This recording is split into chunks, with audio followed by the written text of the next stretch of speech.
ክፍል 1 ጥበቃ።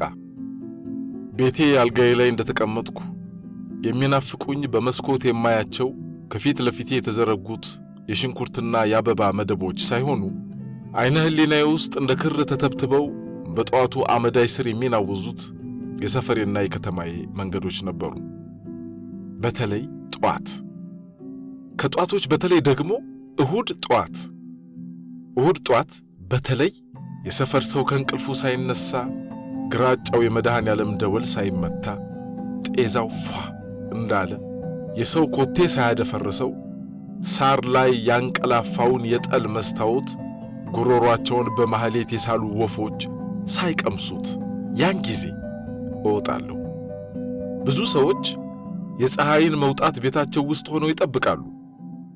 በአልጋዎቻቸው አፎት ውስጥ እንደ ሰይፍ ተወሽቀው አይኖቻቸውን የንጋት ወጋገን ውስጥ በልጥጠው በሙቀት የሟሟ ቆዳቸውን እየዳበሱ ወይም የሚስለመለሙ አይኖቻቸውን ጨምድደው ገላቸውን በርካታ እያከኩ በእነሱ እምነት በመኖር ፍትወት ታስረው የእንቅልፍ ሰንሰለታቸውን ሰብረው ለመነሳት በሰመመን ሲንደፋደፉ፣ እኔ እጅግ በጠዋት አንድ ዕድሜ ያንገላታት የካኪ ጃኬቴን ደርቤ ከተማዬ መሃል አለች አንዲት ትንሽ ጉብታ ላይ የተተከለች ስልክ እንጨት ስር ሄጄ እቀመጣለሁ።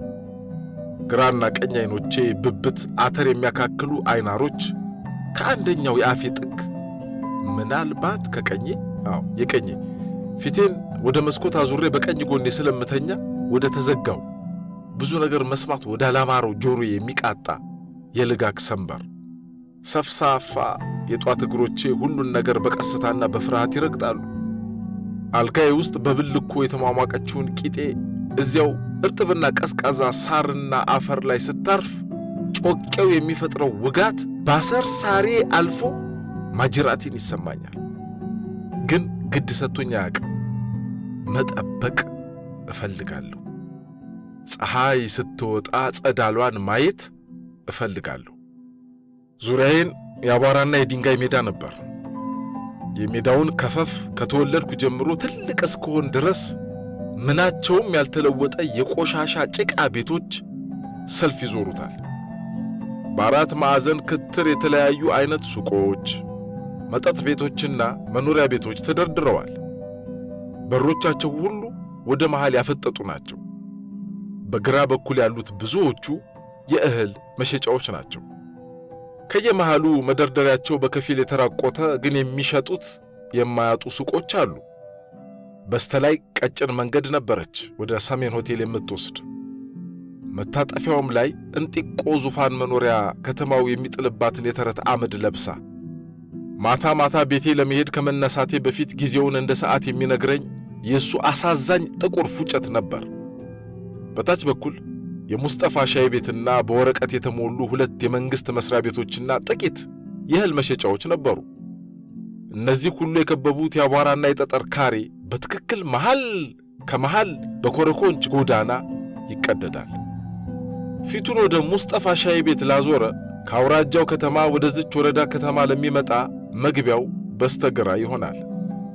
ወደ ጉና ተራራ የሚያወጣው ደግሞ በስተቀኝ ተዘርግቷል። ከቤቶቹ በላይ ወዲያ ወዲህ የሚተላለፉ ጥቂት የኤሌክትሪክ ገመዶች አሉ። ከነዚህ በላይ በተለይ በጋ መጸው ሳምፔር የሚያስቀና ሰማይ፣ ይህን ሰማይ ዘወትር ቀልቃላ ወፎች እንደሚወረወር ፈንጣጣ ይሸፍኑታል። ከበስተኋላይም ቅርብም ሆነ ሩቅ እንደዚሁ ነው። የካሬው የላይኛው ክፍል ሁል ጊዜ የማልታጣባት ስርፋ ነበር። እዚያ ስርፋ መሃል ላይ እኔ የምቀመጥባት ጉብታ ናት። ለምን ይቺ ቦታ መልጽለት ሆና እንደቀረች ምክንያቱ አይገባኝም። በሐሜት የማዘጋጃ ቤቱ ኃላፊ አቶ እንግዳ ነካ ያረጋቸዋል ሲባል እሰማ ነበር። ለምንድን ነበር የምጠብቀው? መጠበቅን ማን አስተማረኝ? መጠበቅ ምንድን ነው? አንድ ሰው አንድን ነገር መጠበቅ ፈልጎ ሌላውን ነገር መጠበቅ ለምን አይፈልግም? ይሄን እንደኔ አይነት የ13 ዓመት ልጅ ሊመልሰው የሚችል ጥያቄ አልነበረም። የራበው ለመመገብ ይጠብቅ፣ የታረዘ ለመልበስ ይጠብቅ። እኔን ግን በዚያ ጧት ጉብታ ላይ ጎልቶ ወደ ምስራቅ እንዳፈጥ ያደረገኝ ምንድን ነበር? ጧት እስከ 4 ሰዓት ያህል ድረስ ቆይና ከተማው ሞቆ ጩኸት በርትቶ ሁሉ በየጉዳዩ ሲሄድ ወይም ጉዳይ ሳይኖረው በየበረንዳው ቆሞ ጉያውን እያከከ ትንባውን እያንፎለፎለ ወሬውን እየቀደደ ወደ ከተማዋ መሃል ሲያፈጥ ቁርሴን ለመብላት ወደ ቤት እመለሳለሁ። አንዳንድ ጊዜ ፀሐይዋ ባትወጣስ ኖሮ እላለሁ። ምን ይውጠኛል? እንዲያ ተቀምጬ የጧቱን ብርድ ጠጥቼ ቂጤን አደንዘዤ ከፀሐይዋ ጋር መቼም በግል አልተነጋገርንምና ቀጠሮ የለንምና ወደ ጎን ሸርተት ብላ አይኖቼ ወደማይደርሱበት ዓለም ብትሄድስ? ግን እጠብቃት ነበር። ግን ሰፋ አድርጌ ካየሁት የምጠብቀው የፀሐይን መውጣት ብቻ አልነበረም። የመጣን እንግዳ ካልሸኙት ምን ይሰራል? እንደገና ከ11 ሰዓት በኋላ ቀስ ብዬ ከቤት ይወጣና እዚያች ጉብታዬ ላይ ይቀመጣለሁ። አንዳንዴ ይቺ ጉብታዬ እላዩ ላይ ሰው ፈሶ ያጋጥመኛል። ብዙ ጊዜ በተለይ እነኚህ የከተማ ዱርዬዎች ሌላ ቦታ ማድረግ የሚችሉትን ነገር እዚያች እኔ ቦታ ላይ በመስራት የስሜቴን ካባ ከላይ ላይ ሊያወርዱ ይተናነቁኛል። ሌላ ቦታ ማድረግ የሚችሉት ነገር እንደሆነ ቢያቁም እዚያች ቦታ ካልፈጠሙት የልባቸው አይደርስም ነበር። ቁም ነገር ሳይሆን ቁማር ጨዋታ። ጉብታ ነው ቦታው። እንግዲህ እዚያች ጉብታ ደረት ላይ ትናንሽ ጉድጓዶች ይሰሩና 2 ሜትር ከሚደርስ ርቀት እነዚያ ጉድጓዶች ሆድጋ ውስጥ ሳንቲም ማስገባት ይጫወታሉ። የትም ቦታ ሄደው ሊጫወቱት ይችላሉ። በመብሸቅ የማደርገው ሌላ ነገር ስለሌለኝ አጠገባቸው መጥቼ ቀመጥና ቂልነታቸውን አጠናለሁ። ወይም ሌላ እያየሁ ቆማለሁ። አትጫወችም ይሉኛል። በምኔ እላለሁ። ከአባት አትዘርፍም፣ አባት ዱባለ ጨዋለሁ ይሉኛል። አልሰማም። ግን ደስ የሚለኝ ነገር ደግሞ እዚያ ዳገት ላይ ማንም እኔ ምን እንደምሰራ አለማወቁ ነበር። የፀሐይን መጥለቅ ሌላ ጉዳይ፣ ሌላ ጨዋታ የማይመስዬ ነበር የምመለከተው። በትንሹ ግን እፈራለሁ። ለሰዎች እዚያ ምን እንደምሰራ ብነግራቸው፣ በተለይ ለነዚህ ዱርዬዎች ፀሐይዋን በማይበት አቅጣጫ ህዋው ላይ አየሩ ላይ ጉድጓድ ሰርተው ቁማር መጫወት ይጀምሩ ይሆናል ብዬ ከ11 ሰዓት ቀደም ብልና ፀሐይዋ ስታቆለቁል ጀምራ አያታለሁ። ቢጫ ሆና ከዛ ደብዘዝ ቀይ ስትሆን ጠርዟ እንደተሰመረ ነገር እንደተቀፈፈ ሆኖ ስለ ራሷ ታሳዝነኛለች። አንዳንዴ ተመልሳ የማትመጣ ይመስለኛል። እፈራለሁ። ታዲያ መመለሷን ለማረጋገጥ በሚቀጥለው ጧት መምጣት አለብኝ። በፊት የበለጠ ልጅ እያለሁ ያቺ ትንሽ ደረቴ ስር የምትፈራገጠው ልቤ ፍርሃት አድክሟት እዚያው የተቀመጥኩበት ነውዝ ይጥለኝ ነበር። ከዚያ ምሽቱ ይመጣል። የዚያ ከተማ ምሽት ደግሞ እንደ ናና ከረሜላ ጣዕም ነበር። ትልቅ ሀብት የተደበቀበት ዋሻ ውስጥ እንደ መግባትም ነበር። የተሽሞነሞነ ምስጢርነቱ እያታለለ ይጋፋል፣ እየተጋፋ ያታልላል። ያ ሀብት ግን የትኛው የዋሻ ክፍል ውስጥ እንዳለ የሚያውቅ አልነበረም። ሁሉ ሕዝብ በዚያ ዋሻ ውስጥ ይኖራል። እኔም አንዱ ነበርኩ። የምሽቱ ጸጥታም ይገርመኛል። ይሄ ሁሉ ሕዝብ የዚችን ፀሐይ አወራረድ ሳያይ በየቤቱ ሲገባ ቅር አይለውምን እላለሁ። በየቤታቸውስ ምን ይሰራሉ እላለሁ። የሚሰሩትን አስቤ ከጥቂት ነገሮች የበለጠ መዘርዘር አልቻልኩም። ይሄ ሁሉ ሕዝብ እነዚህን ትንሽ የመሰሉ ነገሮች ይሰራል። ራት ይበላሉ፣ ካልበሉ ስለሚራቡ፣ ይጠጣሉ፣ ካልጠጡ ስለሚደርቁ፣ ይጫወታሉ፣ ካልተጫወቱ ስለሚያብዱ፣ ይተኛሉ፣ ካልተኙ ስለሚደክማቸው፣ ያወራሉ። እኔ በማትደክም ቂጤ ተቀምጫለሁ። በማይደክሙ አይኖቼ ዙሪያ ገባዬና ያለው እዚያው እንደተቀመጥኩ ይመሻል። ጥቁሩን ሰማይ ማጥናቴን እቀጥላለሁ። ከዋክብት እቆጥራለሁ። ሁል ጊዜ ከዋክብት ለመቁጠር ሞክራለሁ። መጀመሪያ ጎልተው የሚያበሩትን ከዋክብት እቆጥራለሁ፣ በፀሐይ መውጫ ያሉትን። ብዙ ጊዜ አንዲት ብሩህ ኮከብ አያለሁ፣ የበሰለ ኮሽም የመሰለች። አንዳንዴ ሰማይ ውስጥ ጨረቃ ትገባባታለች። ጨረቃ ትመጣና ለጋ ደመና ሁሉ ይመጣል። ከዚያ ሲያልፍ ሲያገድም ሲተላለፍ ጨረቃን የጋረደበትን ጊዜ ቆጥራለሁ። 1 2 3 4 5 6 7 ሊሸፍናት ነው ሸፈና። አንዳንዴ አውራጃ የሚያክል ጥቁር ደመና እነዚያን የብር ቀዳዳዎች የመሰሉ ከዋክብት ለረጅም ጊዜ ይደፍናቸውና የመቁጠር ተስፋዬን ቆርጬ እቀመጣለሁ። በየቤታቸው ያሉትን ሰዎች ከኔ የሚለያቸው አንድ ትልቅ ጉዳይ ከሌሎች ሰዎች ጋር መሆናቸው ነበር። እኔ እዚያች መልዕልት ላይ ብቻዬን ነበርኩ። ከቤቴ ደግሞ ተጨንቆ ራት እንደበላ የሚጠራኝ ማንም የለም። ሁለመናዬ እንደ ሌሎች ቢሆንም የምቀርበው፣ የማፈቅረው፣ የማምነው ሕፃን ጓደኛ አልነበረኝም። ለምን እንደሆነ አላቅም። ከመጫወት እየተንጫጫሁ ከመዝለል ወይም እየዘለልኩ ከመንጫጫት ቁጭ ብሎ መታዘብ ነበር የምወደው። በዚህ ከፀሐይ ጋር አንቀራረብም፣ ከጨረቃ ጋር አንቀራረብም፣ ከደመናዎች ጋር አንቀራረብም። ከአንድ ቀን ሌላ ቀን የምሠራው ነገር ቢኖር መቀመጥ ከሆነ የምመስለው ዛፍ ነው። እግዚአብሔር ፍጥሩን እዚህ ምድር ሲያመጣ ጀምሮ ትልቁ ያስቸገረው ነገር ለፍጡራን አጋር የመስራት ነበር። ሔዋንን ለመፍጠር ታዲያ ለምን ዘገየ? አጋር መቀመሩ ከብዶት ይሆን? ለወንድ ሴት፣ ለሴት ወንድ አለው፣ ለልጅ አባት አለው። ያለ አጋር እግዚአብሔር ምንም ነገር አልሰራም። እሱም ነገሩ ገብቶት ነው መሰለኝ። ቢከብደውም ለኔም አጋር ሰጥቶኛል። አንድ ብቻ ሳይሆን አባቴ ለኔ አባት መሆን አልቻለም። እናቴ ዕድሜ 3 እያለ ነበር የሞተችብኝ። ከእንጀራ እናቴ ጋር ቅቤና የውሻ ሆድ ነበረን። እኔ ቅቤ ነኝ እላለሁ፣ እሷ ደግሞ እኔን እሱ ውሻ ነው ትላለች። እኔ ጮክ ብዬ ባልናገረውም ከእሷ በመሸሼ እንዳልዋጥ የፈራሁ አይነት ይሰራኛል። እግዚአብሔር ግን የሰው ፍጡር ባይሆንም እንኳን አጋር ሰጥቶኛል።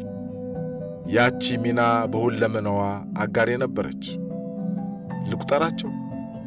እዚያች ጉብታ መሃል ላይ ከተማችን የምትኮራባት የኤሌክትሪክ ምሰሶ አለች።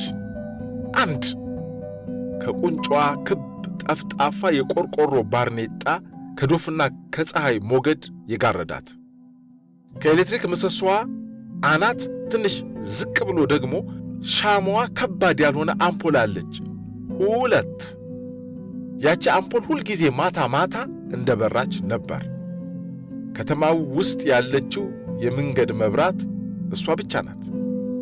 በየሱቁ በረንዳ፣ በየመጋዘኑ በረንዳ፣ በየቡና ጠላ ቤቱ በረንዳ አምፖል አለ።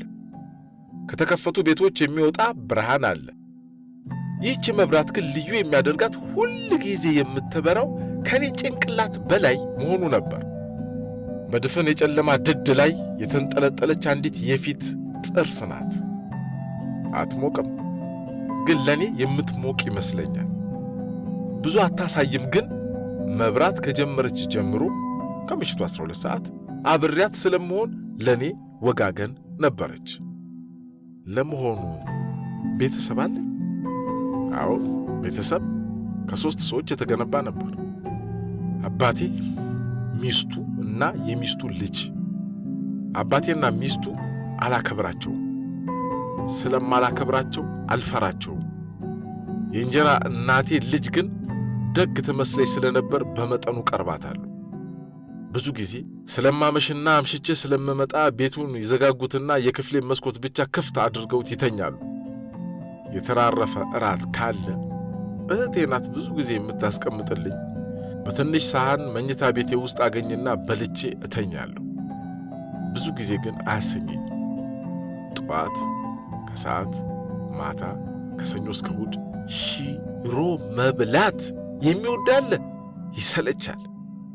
አንዳንድ ጊዜ አባቴና እንጀራ እናቴ መኝታ ቤት ውስጥ ትልቅ የሽሮ እርሻ ያለ ይመስለኛል። የሆነ የሽሮ ሰቲት ሁመራ። የኔ አጋሮች እንግዲህ ጉብተዋ አምፖሉና የአምፖሉ የቅርብ አካባቢ ብቻ አልነበሩም።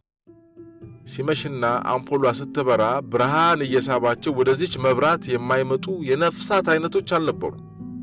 ከነዚያ ነፍሳቶች አንዳንዶቹ ታዲያ አምፖሏ ዙሪያ መብረር ከብዷቸው ይሁን ትንንሽ ክንፎቻቸው በኤሌክትሪክ ግለት ተቃጥለውባቸው አንዳንድ ጊዜ እላይ ላይ ይወድቃሉ፣ እግሮች ስር ይወድቃሉ። ምን አደርጋቸው ነበር? እነሱ ክንፍ ስላላቸው አየር ላይ መቆየት ቻሉ እንጂ እንደኔ ስዱድ ናቸው። ታዲያ ሲወድቁ አነሳቸውና ወደ ሰማይ ወረውራቸዋለሁ። አንዳንድ አሪፎች ይበራሉ፣ አንዳንዶቹ ተመልሰው ሳር መሃል አፈር መሃል ይጠፋሉ።